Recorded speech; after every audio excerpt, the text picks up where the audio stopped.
수고하신 어른들에게 하나님 은혜 내려주시고 장수의 복을 주시고 건강의 복을 주시고 평안의 복을 주셔서 어디로 가는지 하나님 은혜가 넘치는 그런 귀한 가정들 되게 하옵소서. 오늘 또 제1여전도회 헌신 예배를 드립니다. 제1여전도회 시원들에게 다 은혜 내려주시고 항상 어디든지 간에 그리스도의 빛과 소금의 역할을 감당하면서 또 항상 날마다 복을 나눠줄 수 있는 복 있는 성도들 다 되게 하여 주옵소서. 부족한 정으로 세워사오니 저는 감춰주시고 하나님 말씀만 이들에게 심겨지게 하여 주옵소서. 예수님의 이름으로 기도드리옵나이다. 아멘. 자, 오늘은 이 사도행전을 하는데요. 사도행전은 누가 기록했느냐? 바울 사도의 주치의였던 의사 누가가 기록했습니다.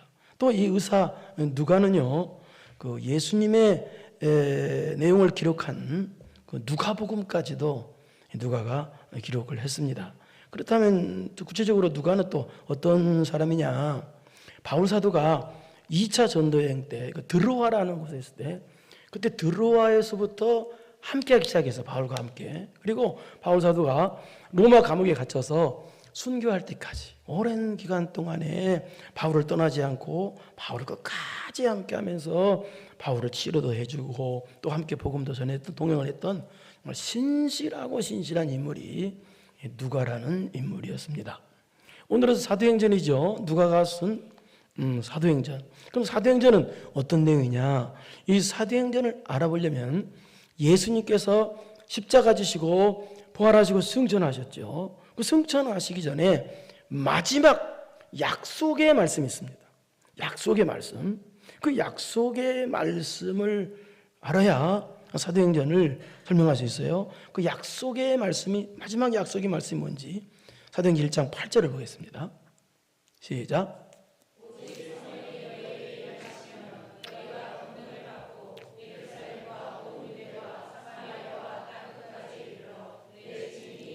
네, 이게 바로 이 말씀의 성취가 바로 사도행전이거든요.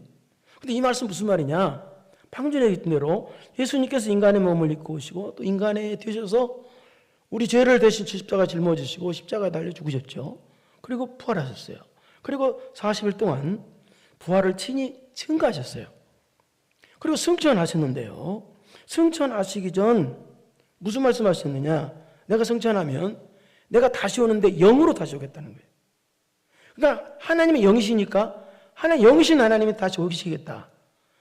영이신 예수님이 다시, 예수님이 육을 입고 오신 예수님이 승천하시는데 영으로 예수님이 다시 오시겠다. 그걸 가르쳐 성령 강림, 성령 충만이라고 그래요. 다 같은 말이에요. 세 말이다. 세 말이라는 참 큰일 날 말았습니다. 이게 세 가지 다 같은 말이에요. 그래서 이 오순절 성령 충만이 바로 그거예요. 영이신 하나님, 영이신 예수님께서 이렇게 오셔서 우리에게 강림하셨다, 오셨다. 그것이 약속이 성취가 오순절 성령 충만에 그래요. 그런데 그렇다면 우리가 예수님, 영이신 하나님, 영이신 예수님, 성령님, 이게 다 같은 말이라고 그랬죠. 그 영이신 하나님, 영이신 예수님 내 안에 오시면 어떻게 되겠어요, 우리가? 내 안에 영이신 예수님 오셨으니까 내가 알 거 아니에요. 그러니까 내 안에 오신 예수님이 오시니까 주 예수 내 마음에 들어와 계신 후 변하여 세 사람들이 오시니까 아니까 어떻게 돼요? 자동적으로 뭐가 되겠어요? 증인이 되리라요. 그래서 있잖아요. 내 증인이 자동적으로 된다는 거예요. 왜? 내 안에 예수님이 오신 거 아니까 예수님이 살아계시다. 천국이 있다. 지옥이 있다. 라고 예수님을 전하는, 복음을 전하는 증인의 사명을 다 감당하게 된다라는 뜻입니다. 그래서 이 사도행전은 이 성령 충만 받은, 무슨 말인지 설명했죠? 성령 충만 받은 사도들을 통해서 어떻게 복음이 전파됐는가, 또 어떻게 신약 교회가 어떻게 성장되어 나가는가를 보여주는 것이 이 사도행전입니다. 그런데 오늘은 어떤 내용이냐? 오늘은 이 사도행전의 핵심이자 또 세계 복음화의 핵심이고 성경 13권이나 이 사람을 통해, 이분을 통해서 기록되어진 이 사도 바울에 대해서는 그 사도 바울이 예수님 만나 변화받은 뒤로 어떠한 사람이 되었느냐가 오늘 본문이에요. 그래서 저는 오늘 본문을 통해서 우리도 예수님 만나서 변화받으면 우리도 어떤 사람이 되냐를 알아보려고 합니다. 그런데 오늘 본문을 하려면 앞에 1절부터 19절까지를 좀 알아야 되는데 오늘 20절부터죠. 그 앞에 1절부터 19절까지는 이 바울사도가 예수님 만나 변화받아서 그래서 예수님께서 바울사도에게 이방인의 사도로 임명하고 부르시는 내용이에요. 그 앞에 19절까지 내용이에요. 그렇다면 이 바울사도가 예수님 만나기 전에는 도대체 어떤 사람이었을까요? 8장 3절을 보겠습니다. 이 바울사도가 어떤 사람이었는가? 시작.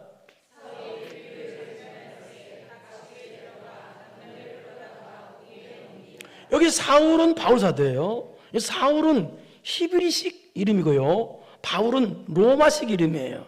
같아요. 그런데 어떤 사람이었다? 예수님 만나기 전에는 악하고 악한 핍박자였다는 거예요. 그렇다면 왜 사울이, 제가 지금부터 사울이라고 하든지 바울이라고 하든지 똑같이 바울사도입니다. 사울이 그렇다면 예수님 만나기 전에 왜 이렇게 예수님 사람을 핍박하는 이렇게 악한 사람이었을까요? 그 이유는 이 사울이 철저한 유대교 신자였기 때문에 그래요. 유대교는 지금도요, 신약을 안 믿고 구약만 믿어요. 신약이나 구약이나 한마디로 요약하면 뭐냐? 오직 예수 구원이에요. 한마디로 딱 요약하면. 그래서 구약은 오실 예수님, 신약은 오신 예수님, 또 재림하실 예수님.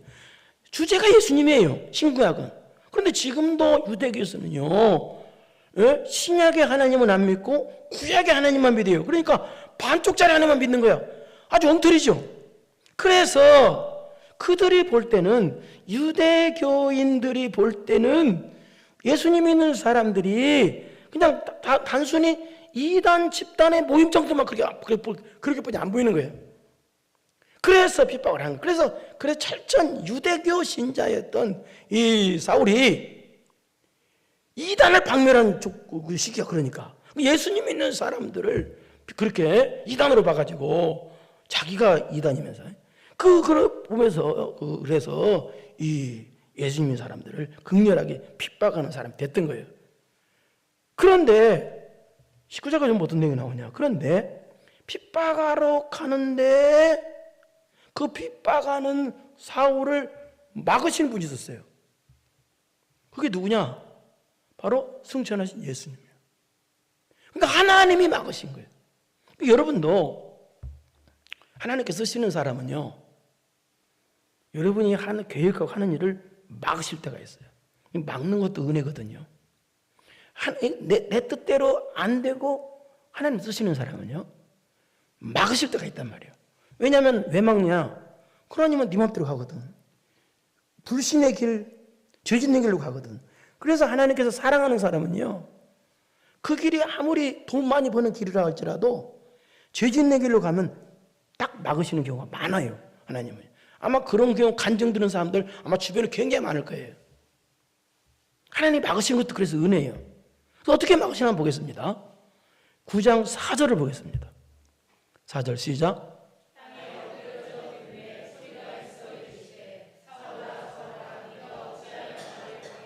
그래서 이제 예수님 믿는 사람 핍박하러 가는 거예요. 이것은 뭐예요? 유대교는 유대가 믿는 그 하나님께 충성하려고 지금 예수님 믿는 사람 핍박하러 갔는데, 그런데 그 예수님이 나타나서 사울아 사울아 네가 어째 나를 박해하느냐? 이 말은 무슨 말이냐면 하나님이 나타나서 네가 어째 나를 박해하느냐 그러냐. 자기는 하나님께 충성하러 갔는데 하나님이 나타나서 네가 나를 핍박하느냐 박해하느냐 라고 그러니 이 사울 입장에서 얼마나 충격이었어요. 그래서 너무 충격. 5절 시작.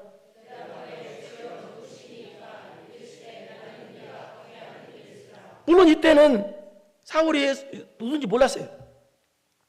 그러나 사울은 이때 유대교라는 지나친 열심 때문에 하나님께 구약에 하나님께 충성하기 위해서 지금 예수님 믿는 사람들을 핍박하러 가는데, 그 예수님이 하나님이라는 거예요. 그것이 나는 네가 박해하는 예수라, 단순히 예수라라는 뜻이 아니에요. 이 뜻은요. 그런 깊은 뜻이 있어요.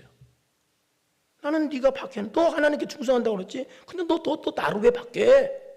그 뜻이. 그리고 이 사울은 이 당시 얼마나 그 충격이겠어요. 예? 그리고 나서 이어서 그 충격받은 이 사울에게 또 예수님께서 그 다음 나중에 이후에 어떻게 했냐면 바로 이후에 아나니아라고 하는 분을 통해서 이 사울에게 이 사명을 맡겨주시는데요. 이방인의 사도로 부르시는데요. 15절 보세요. 15절 시작.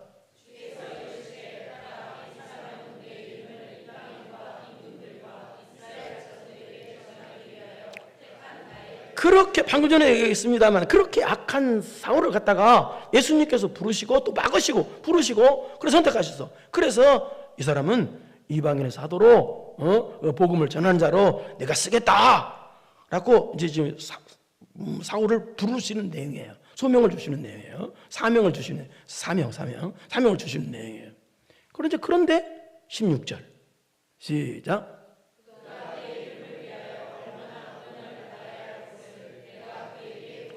그런데 여러분 우리가 인간적인 생각할 때 보면은 우리가 주의 일을 한다면 당연히 인간적인 생각으로 꽃길을 걸어야 될 거 아니에요. 예? 주의 하나님이라는 하나님 복지했을 거 아니에요. 그런데 뭐라고 그래요? 주의 일을 하는데 얼마나 내 이름을 위하여 얼마나 고난을 받아야 할까. 내가 그에게 보이리라. 주의 일이 무슨 일이다? 고난 받는 게 일이라는 거예요. 여러분 우리가 주님의 일을 한다는 것은 참 복되고 영광스러운 일입니다. 그러나 주의 일은 어떤 길이에요? 십자가의 길입니다. 십자가의 길. 십자가의 길이기 때문에 고난의 길인 거예요. 그래서 잠깐 여기서 고난에 대해서 좀 설명을 하겠습니다. 고난에는 두 가지가 있어요. 인간적인 고난과 신앙적인 고난이 있어요. 인간적인 고난은 이 세상 사람 누구나 오는 고난이야. 그러나 신앙적인 고난은 하나님 때문에 오는 고난이에요. 그러니까 이 말은 또 특별히 더 하나님께서 특별히 사랑하셔서 특별하게 쓰시는 사람만 받는 고난이 신앙적인 고난이에요. 그래서 평범한 성도는 신앙적인 고난이 없어요. 그러나 하나님께서 특별하게 쓰시는 사람은 반드시 신앙적인 고난을 주셔요. 이게 신앙적인 고난 차이예요. 네? 그래서 이제 그 다음에 19절을 뛰겠습니다. 19절 한번 보겠습니다. 오늘 20절까지인데 시작.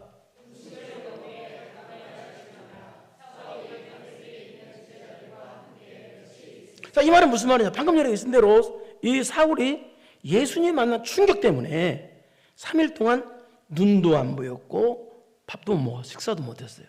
얼마나 피폐해지겠어요? 그런데 3일 후에 밥을 먹게 되었어요. 그리고 눈도 떠지고 또 그러니까 예수님 만난 충격도 다시 회복되었다. 그것이 음식을 먹음에 강간해짐이라 이 그 뜻이에요. 그리고 바로 사울이 다메섹에 있는 제자들과 함께 며칠 있을 때 이 말은 예수님 만나기 전에 어땠어요? 다메섹으로 예수님의 사람을 핍박으로 지금 가고 있었던 거예요. 예? 이게 이 당시 이 사울이 이 당시 그 예수님의 사람들이 이 핍박을 피해서 어디로 갔었냐면 예루살렘에서 약 230km 떨어진 이 다메섹으로 가서 거기서 살고 거기서 또 복음을 전하고 그랬거든요. 근데 이 사울이 그 다메섹까지 쫓아가서 지금 예수님 사람 핍박으로 잡으러 간 거예요. 근데 다메섹으로 가다가 지금 뭐예요? 예수님께서 예수님 만난 거예요. 쉽게 말해서요. 그래서 예수님이 막으신 거예요. 그런데 예수님 만나기 전에는 다메섹에 있는 예수님 믿는 사람들을 핍박하러 갔는데 예수님 만나고 나서는 어떻게 되세요? 오히려 반대로 이제는 그 핍박하러 가려고 했던 그 예수님 믿는 사람과 오히려 함께 교제도 나누고 함께 은혜도 나누는 그런 사람이 되었다라는 그런 뜻입니다. 예, 그 뜻이에요. 그리고 나서 며칠 있을 새 그 다음에 20절 보겠습니다. 시작.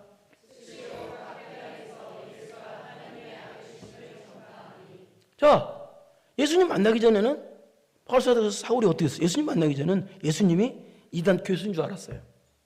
예수님이 단순히 그냥 사람인 줄 알았어요. 사람. 그런데 예수님 만나고 보니까 뭐예요? 그분이 어떤 분이더라? 예수가 어떤 분이더라? 하나님의 아들이라는 거예요. 여러분, 성경에서 하나님 아들이라는 뜻은요, 아버지와 아들 그런 뜻이 아니라 하나님이라는 뜻이에요. 신성을 말하는 거예요. 예수님 만나기 전에는 예수님이 이단 교주인 줄 알았는데 아니다는 거예요. 만나보니까 그 예수님이 바로 누구다? 하나님의 아들이더라는 거예요. 예수님이 바로 하나님이고 예수님이 바로 구원자다라는 거예요. 그걸 알게 됐다는 거예요. 그래서 충격 방금 전에 얘기했는데 그 말이 얘기해요. 그래서 어떻게 됐다? 예수님은 하나님의 아들이시다. 예수님은 하나님이시다.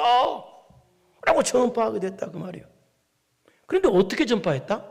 예수님 만나도 어떻게 전파했다? 즉시로요. 즉시로. 예수님 만나고 나니 예수님 알게 되니 즉시로. 이게 무슨 얘기예요? 가장 먼저 이게 무슨 얘기예요? 삶의 우선순위가 바뀌었다는 얘기예요. 이제부터는 삶의 우선순위가 예수님이 됐다는 거예요. 그리고 어디에서 전해요? 각 회당에서. 다메섹에 있는 유대인 회당이 있었거든요. 그 유대인의 회당을 통해서 예수님의 사람 핍박하려고 했는데 오히려 그 회당이 복음을 전하는 곳으로 바뀌었다. 이게 무슨 얘기입니까? 그럼 우리가 예수님 만나면 어떻게 바뀌냐? 오늘 주제가 그러죠? 예수님 만나면 어떤 사람이 되냐?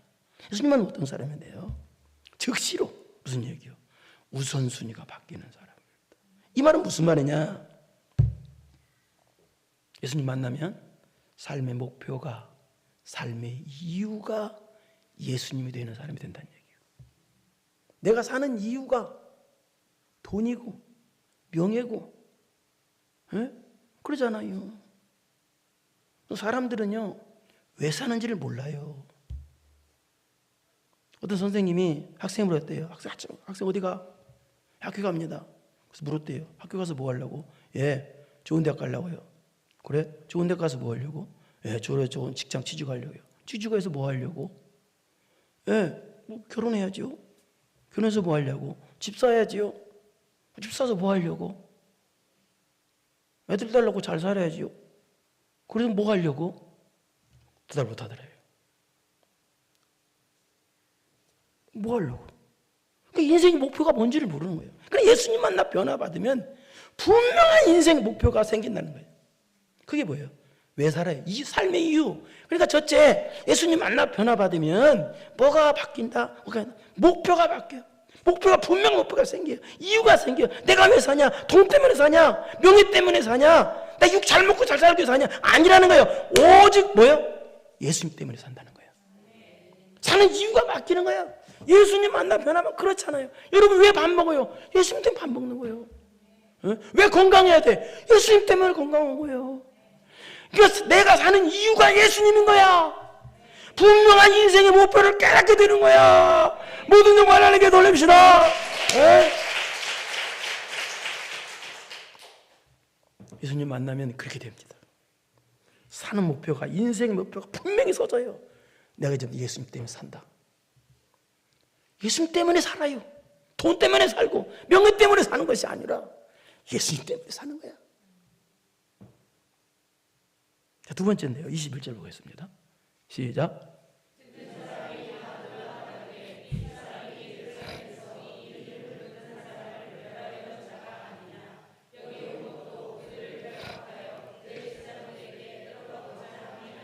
그런데 이렇게 즉시로 예수님을 전하니까 어떤 반응이 오냐? 듣고 사람들이 놀라면서 뭐라고 그래요? 이 뜻은 저 사람 우리 핍박하던 사람 아니냐?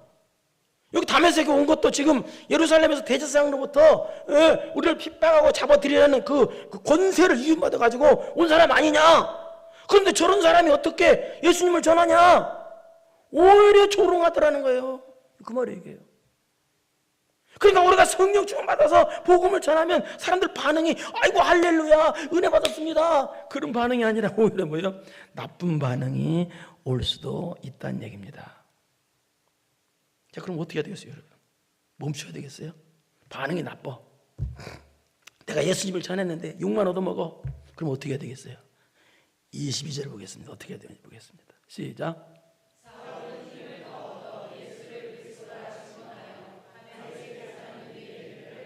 자, 사울은 힘을 더 얻어 예수를 그리스도 증거하는 담에 사는 유대인들을 당혹게 아니라, 이 말은 무슨 말이냐, 이 말은 그런 방해가 있고 비난이 있고 조롱이 있어도 사울은 더 하나님을 의지해서 다 이 사명을 더 복음을 전했다는 거예요. 그러니까 하나님께서 또 예수님께서 더 힘을 주시더라는 거예요. 사울은 힘을 더 얻어, 그 말이에요.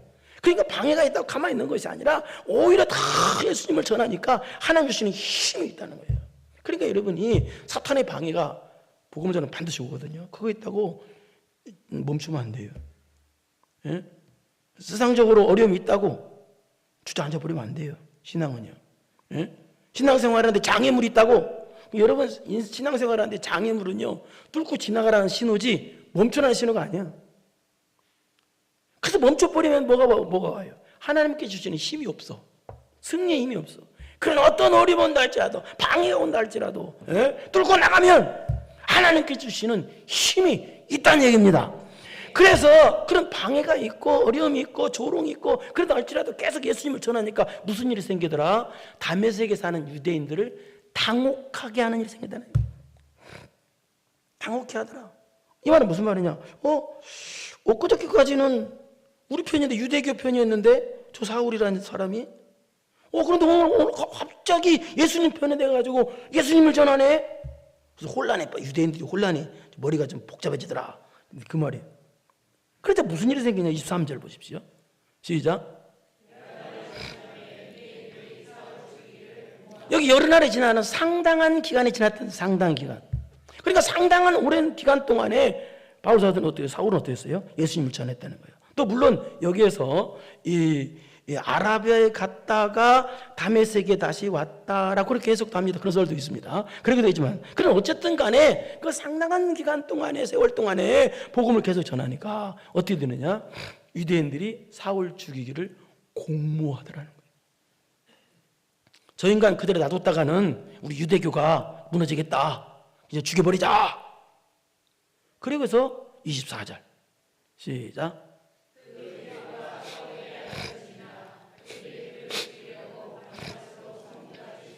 이 말은 무슨 말이냐? 이 당시 다메섹 근방을 다스리던 왕이 아레다 왕이었었는데요. 그 왕을 유대인들이 매수했다고 보고 있어요. 그래서 사울 죽이기를 막 혈안이 돼가지고 공권력까지 동원해서 성문을 밤낮으로 지켰다는 거예요. 아주 막 죽이려고 막 눈을 부릅뜨고 죽이려고 했다는 거예요. 공권력까지 동원해가지고. 그런데 그 계교를 누가 알게 돼요? 사울이 알게 됐다는 거예요. 하나님이 알려주신 거예요. 알게 되니까. 그 다음 25절 시작.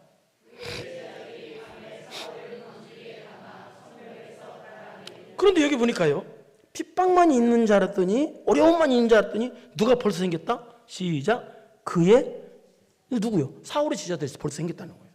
무슨 얘기요? 핍박만 있는 줄 알았더니 뭐예요? 예수 바울은 오히려 복음 전파를 통해서 방해만 있고 핍박만 있는 줄 알았더니 오히려 예수 믿는 사람들도 많이 생기더라.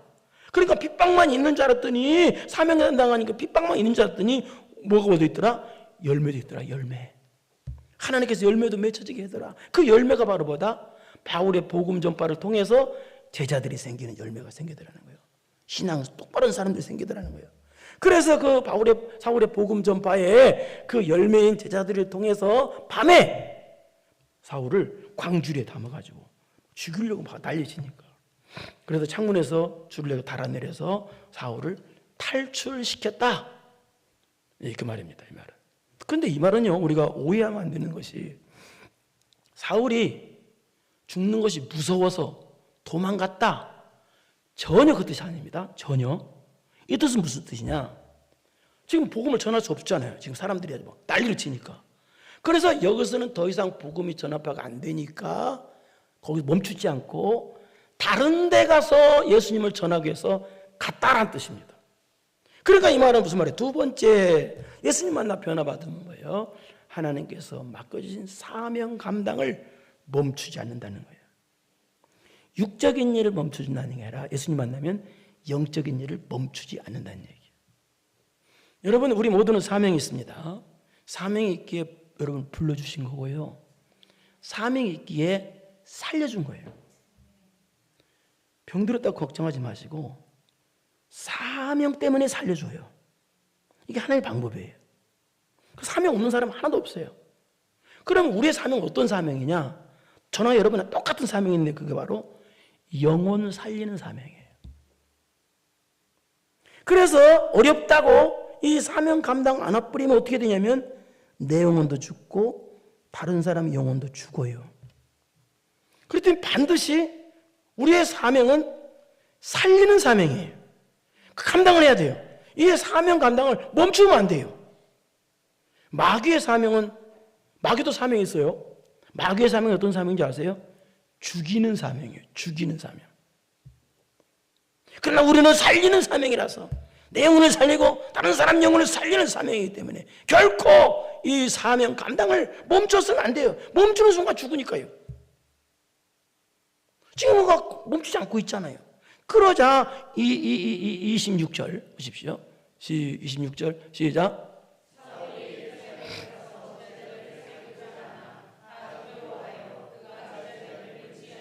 여기 사울이 예루살렘에 가서, 여기 뜻은 예수님 만난 후부터 시작해서 3년 후라는 그런 의미가 있어요.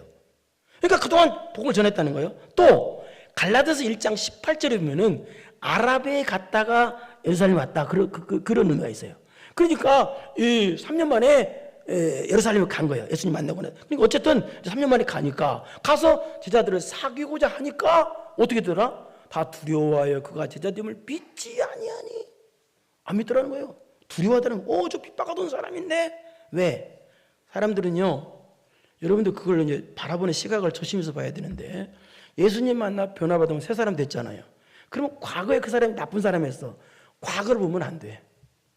변화받은 새 사람을 봐야지. 그래야 그 사람은 힘받을 거 아니에요. 과거에 나쁜 사람이었어.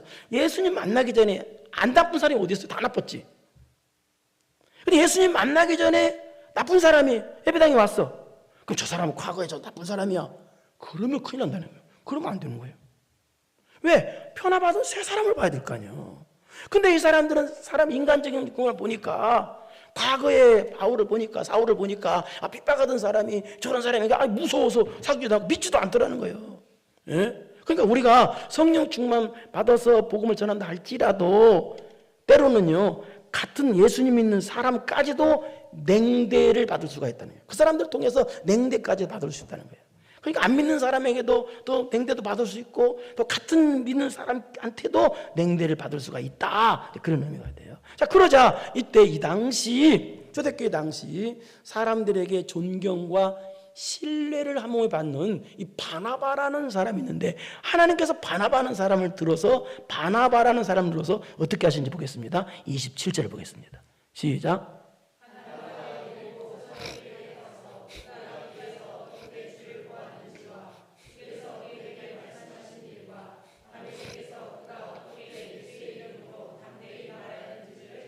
이 바나바라는 분이 사울을 변호를 해주다는 거예요. 이분은, 이 사울은, 그런 사람이 아니다. 과거에는 물론 핍박자였지만 지금은 예수님 만나서 정말 훌륭한 하나님의 사람이 되었다 라고 변호를 해주고 설명을 해주더라는 거예요. 그러니까 거기 있는 제자들과 성도들이 오해가 풀리게 된 거예요.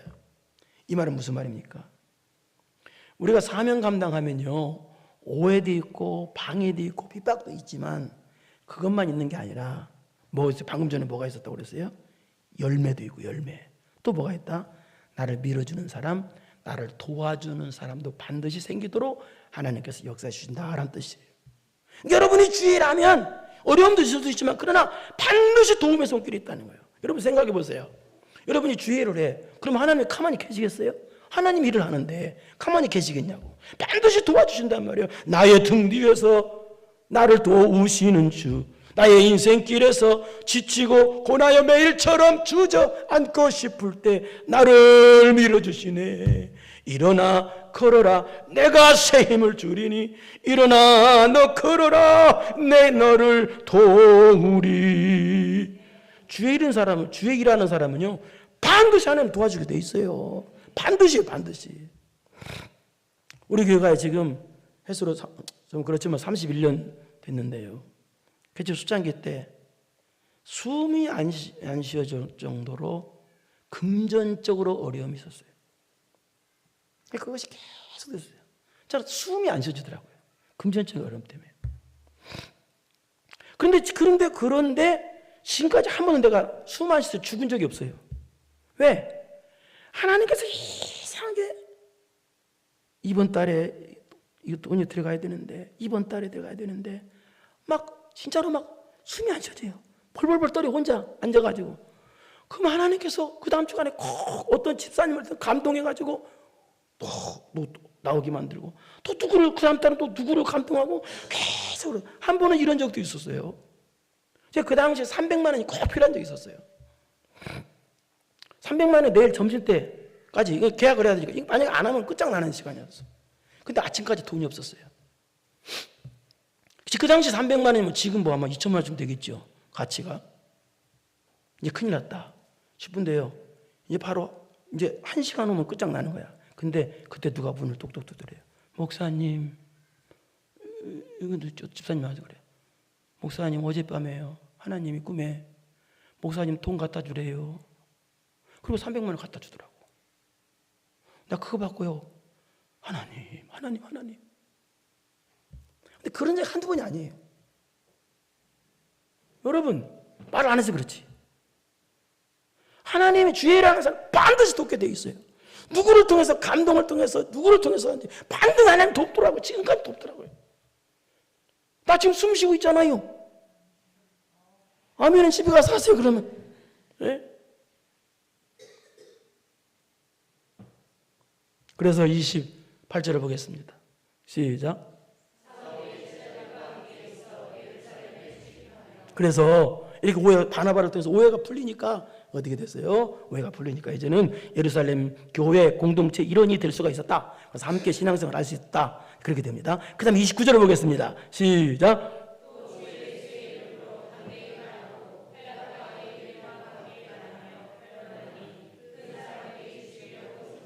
그럼 또야, 또. 지금 문제가 해결될 때나 문제가 해결 안 될 때나 변함없이 사울은 어떤 사람이다? 예수 사명, 하나님께서 맡겨주신 사명 감당을 멈추지 않는 사람이다. 멈추지 않았다는 거예요. 영혼을 살리는 사명을 멈추지 않았다. 또 주의 이름으로 담대히 말하고. 예? 방금 얘기했습니다. 마귀는 죽이는 사람, 죽이는 사명입니다. 그래서 사람들 매장에서 막 죽이잖아요. 근데 우리는 살리는 사명이에요. 근데 사명은 한 가지지만 두 가지 동시에 해야 돼요. 사명을 두 가지 동시에 사명하고, 양적인 쌍사명이야. 사명이 무슨 뜻이냐? 우리가 언뜻 사명을 생각하면 다른 사람 살리는 것만 사명인 줄 아는데 그건 50점짜리야. 사명은 내 영혼도 살리는 것까지 포함되는 거야. 이게 두 가지 해야 되는 거예요. 어떤 사람은 자기 신앙도 죽었으면서 남 살린대. 그러니까 잘못된 사람이에요, 사람. 사명은요, 반드시 두 가지 방향으로 나가. 첫째는 내 영혼을 살릴 사명이 있는 거예요. 두 번째는 다른 영혼 살리는 거예요. 이게 사명이라는 거예요. 그래서 성경에 보면 항상 기뻐하라, 쉬지 말고 기도하라, 범사하라. 이거 무슨 말이에요? 누구한테 하는 소리 이게요? 여러분한테 신앙 멈추지 말라는 거예요. 그게 여러분 사명 감당하라는 거예요. 그게요. 그래서 사명은요, 딱 두 가지로 나가. 정확히. 남 살린다? 아주 이상한 사람이에요. 그런 사람은요. 나도 살리고 남자 동시에 살려야 되는 거예요. 이게 사명이라는 거예요. 두 가지 사명. 그래서 이 두 가지 사명을 감당 안 하면 큰일 나는 거예요. 사명 그거예요. 그러니까 사명은 내 영혼도 살리라고. 예? 할렐루야. 내 영혼도 살려줘야지. 왜 남의 영혼만 살려? 지 영혼도 죽었으면서. 예? 그 사명은요, 이 두 가지 양방으로 쫙 나가는 거예요. 예? 잊지 마세요. 이거 중요한 거니까. 자, 그러니까 예수님은 담대히 말하니까 헬라파 유대인들과 함께 말할 별로나니. 자, 이 당시 유대인들이 쓰는 히브리 말이 공용어가 아니에요. 이 당시 공용어는요, 영어처럼 공용어는요, 헬라말이에요. 헬라말. 이 베드로 사도나 요한 같은 분은요, 유대 지역에서 태어났기 때문에 이 히브리 말만 할 줄 알지 헬라 말은 잘 못하시는 분들이에요. 그런데 바울 사도는요, 헬라 말을 쓰는 길리기아 다소 출신이에요. 그렇기 때문에 나면서부터 당시 공용했던 헬라 말이 능통하고, 또 이분은 이 바울 사도는 예루살렘에 유학 가서 공부한 사람이에요. 그러니까 히브리 말도 능통했던 사람이에요. 그래서 여기 헬라 말만 쓸 줄 아는 이방에서 태어난 유대인들이 예루살렘에 왔을 때 그들에게 헬라 말로 복음을 전해줬다는 뜻이에요. 그 변론하니 그게 유대인과 함께 말한 변론하니. 그런데 그렇게 복음을 전했는데 또 무슨 일이 생겼다? 그 사람들이 어떻게 했다? 죽이려고 힘쓰거나. 또 죽이려고 그래요. 아까 죽이려고 했더니 또 죽이려고. 방금 전에 얘기했습니다. 마귀의 사명은 죽이는 사명입니다. 여러분 주변을 보십시오. 텔레비 방송을 보십시오. 여러분 그 사람들 목표는 사람 죽이는 거예요. 영혼 죽이고 신앙 죽이고. 그것밖에 할 줄 몰라요. 세상은요. 좀 약간 극단적인 말 같은데 극단적인 말 아니에요. 이건 사실이에요. 이건 세계 공통이에요. 왜? 말세지만이 될수록 성경 봐봐요. 이렇게 돼 있어요. 그러나 우리는 살리는 사명이 사명당인 죽지 않습니다. 살리는 사명. 내 영혼도 살리고 남도 살리는 사명. 뭐 죽이기를 힘써. 그러니까 어떻게 됐냐? 30절 보겠습니다. 시작.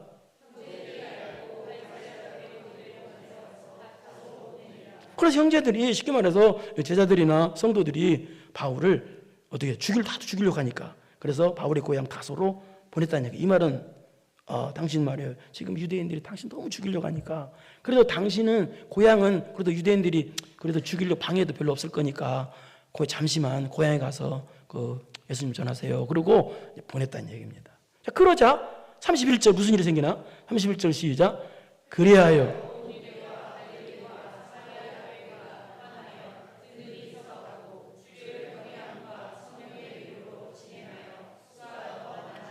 오늘 우리 교회가 주제가 되는 말씀이 이 말씀이죠.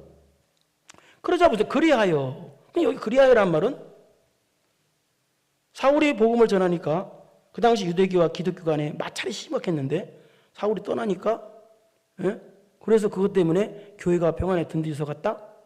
그런 뜻 같죠? 전혀 그 뜻이 아니에요. 여기 그리하여는 지금까지 20절부터 31절까지 했죠. 지금까지 20절부터 31절까지 결론의 말이에요. 이 말은. 그러니까 20절부터 31절까지는 어떤 내용이에요? 어떤 방해가 있고 바울 사도만 복음 전한 게 아니에요.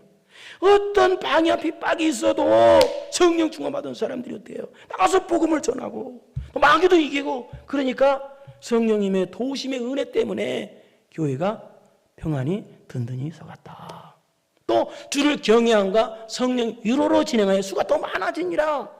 이 말은 무슨 말이냐? 바울과 같이 그렇게 목숨 걸고 복음을 전하는 하나님을 경외하는 사람들이 있었고 또 그런 사람이 있었고 또 성령님의 위로가 있었기 때문에 평안에 든든해가지고 수가 더 많아졌다. 그런 뜻입니다. 여기 성령님의 위로는 또 격려, 교훈 그런 의미도 있는데요. 그러니까 교회가 평안하고 든든히 서간 그 원인은 뭐였다? 바로 하나님을 경외하는 성도들이 있었기 때문에 그렇고 또 뭐다? 성령님의 위로가 있었기 때문에 그렇다. 이렇게 뜻이에요. 이 뜻이. 그러니까 이 말은 바꿔서 그럼 세 번째로 우리가 예수님 만나 변화받으면 어떤 사람이 되냐라는 여기서 설명을 할 수 있는데요. 어떤 사람이 되냐? 바로 하나님의 위로를 받고 사는 사람이 된다는 뜻이에요. 그렇게 바뀐다. 전에는 돈의 위로. 그런 사람들이 그러잖아요. 월급 날짜만 되면 얼굴이 뿌연해지잖아요. 왜? 돈의 위로가 쫙 오니까요. 예수님 만나기 전에는 돈의 위로, 명예의 위로, 세상의 위로를 받았는데 예수님 만나 변화받으면 누구의 위로를 받는다? 성령님의 위로를 받는다. 예수님의 위로를 받는 사람으로 바뀐다. 그런 사람으로 바뀐다는 거예요. 여러분, 이 땅에 살면요 정말 우리가 위로를 정말 받아야 될 때가 참 많죠. 우리가 위로를 받아야 돼요. 그런데 여러분 그때 보이는 것에서 위로를 찾으면요 안 돼요. 왜 한국이 그렇게 자살률이 많으냐? 보이는 데서 위로를 찾으려고 하는 거예요. 우리는 하나님에 의해서 위로를 찾아야 돼요. 하나님의 위로는요 사람의 위로가 달라요. 사람의 위로는 말로만 이루지 하나님의 위로는요 문제를 해결해 준다는 위로예요. 능력의 위로입니다. 된다는 위로입니다. 하나님 위로가 그냥 말로만 하는 위로가 아니에요. 그렇기 때문에 예수님 만나 변화받으면요 어떻게 바뀌냐? 어떤 사람이 되냐? 돈에서 위로를 찾던 사람들이 보이는 것에서 위로를 찾던 사람들이 어디서 찾아? 예수님에게서 찾는다는 거예요. 하나님에게서 위로를 찾아. 이게 바뀌어요. 여러분, 이 세상에서 제일 큰 복은 소유가 아니라 변화의 복입니다. 변화. 근데 주변을 보십시오. 사람들 변화 받나요? 왜? 변화는요, 죽었다 깨어나도 안 돼요.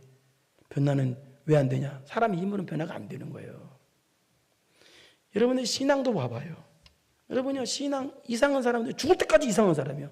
10년 전에 이상하게 생각한 사람은 지금까지 이상해요. 왜요? 변화는 내 힘으로 안 돼요. 하나님의 특별한 은혜가 있는 사람만 되는 거예요. 그래서 내가 변화됐다는 자체가 최고 축복이야. 예수님만이 나를 변화시키니까. 그 변화되면 어떻게 돼요? 어떤 사람은 바뀌어요? 삶의 목표와 삶의 이유가 바뀌어요. 내 사는 이유가 예수님 때문에 사는 거야. 돈 때문에, 명예 때문에 사는 게 아니라 내가 사는 목표가 예수님이야. 내가 사는 이유가 예수님이야. 두 번째는 사명 감당을 멈추지 않는 사람들이에요. 영적인 걸 멈추지 않아. 육적인 걸 멈추는 것이 아니야. 육적인 걸 멈춰야죠. 그러나 영적인 걸 멈추지 않아. 사명 감당 뭐라고요? 내 영혼도 살리는 것도 사명이고, 다른 사람 영혼 살리는 것도 사명이야. 그래서요, 내 영혼한테도 내 영혼도 살려야 되기 때문에 이것도 사명이니까 내 영혼한테 어떻게 해야 돼? 자꾸 예수 복음이 들어가야 되는 거예요. 자꾸 말씀을 받아야 되는 거예요. 이 여러분이 살리는 삶을 멈추면요, 그래서요, 영적으로 두 가지를 살인자가 돼요. 나도 죽이는 사람이 되고 다른 사람도 죽이는 사람이 돼요. 그래서 사명 감당을 멈추면 안 되는 거예요. 멈추면 나도 죽고 다른 사람도 죽는 거예요. 결코 죽으면 안 돼. 그다음 세 번째, 예수님 만나 변화받으면 어떻게 돼요? 하나님의 위로를 받는 사람으로 바뀌어요. 돈의 위로, 세상의 위로가 아니라 하나님의 위로를 받는 사람이에요. 날마다 숨 쉬는 순간에 그 노래 보면은 이런 노래가 있어요.